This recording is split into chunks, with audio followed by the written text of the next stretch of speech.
Aðeins að rjúfa dagskrána í föstudagsþættinum. Það er komið að því að draga í leiknum okkar. Þeir sem fundu bókaorminn í N4 dagskráni, þeir geta oft von á góðu. Við ætlum að draga út bókina, hvaða bók er þetta? Við erum með 2 bækur hérna, annars vegar Ævintýraeyjan Tenerife, stór ævintýri á lítilli eyju sem kom út í fyrra, og svo erum við með nýju bókin okkar, krakkabókin Tenerife. Og ekki að byrja á að draga út í krakkabókinni. Það er hérna stóra fína skálin. Já. Og við ætlum að draga út 2 vinningshafa. Byrjum á fyrsta. Já.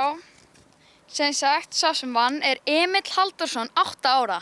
Hann fær eina bók af Tenerife krakkabókin. Geðveikt. Við ætlum að draga annan miða.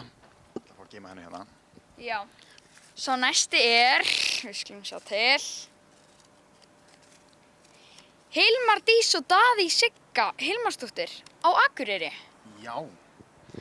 Já. Þeir fá líka eina krakka Tenerife bók. Mjög gaman. Frábært. Þá ætlum við að skipta um skál. Það er komið að hinni Tenerife bókinni. Það eru færri miðar hérna.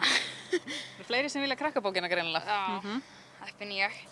Vilborg Elídóttir, 600 Akureyri. Ok, ég þurfti ekki að 600 Akureyri, en hún er heppin. Hún fær eina Ævintýraeyjan Tenerife. Glæsilegt. Það er 1 bók eftir. Nú er spennan í hámarki. Síðasti miðinn. Það rugla vel. Sem sagt, sá sem vinnur er Eva Dögg Einarsdóttir á Akureyri. Já. Frábært. Allt þetta fólk fær þessar bækur og ég bara minni á það að þeir sem ekki unnu bækurnar, þeir geta nálgast þau í Amazon eða á heimasíðunni lífeðferðalag.is.